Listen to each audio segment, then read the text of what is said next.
సార్కి చెప్పి ఒకసారి ఎంఎస్ రాజుని ఫోన్ చేయమంటే అది డెలీట్ చేశారు సార్. వీడియో డెలీట్ చేపిస్తే సరిపోతుంది సార్. మేము మా ఎమ్మెల్యేతో కూడా చెప్పించినాను ఆయన బ్యూరోకి. ఒకసారి ఎంఎస్ రాజు అన్న చెప్తే కొంచెం వాళ్ళ కంట్రోల్లో ఉన్నారు, అందుకు డెలీట్ చేశారు సార్. ఫస్ట్ అది డెలీట్ చేయించాను సార్. డెలీట్ చేయించాను సార్. లేదు సార్. సార్ ఎట్లా పని చేస్తున్నాడు కదా, ఒక మాట చెప్తే వాళ్ళు డెలీట్ చేసేస్తారు సార్, అయిపోతుంది.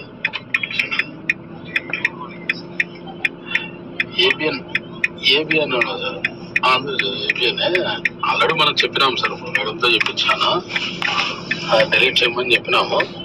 ఒకసారి ఎంఎస్ రాజుకి అయితే బాగా ర్యాప్ ఉంది సార్, వీళ్ళకి వాళ్ళకి ర్యాప్ ఉంది, అందుకు డెలీట్ చేపిస్తారని సార్. ఒక మాట చెప్తే ఒకసారి ట్రై చేపించారు. అంటే మీరు మాట్లాడితే వేరైతే సార్, మీరు మాట్లాడితే తమ్ముతో మాట్లాడిస్తే బాగుంటుంది సార్. Right sir.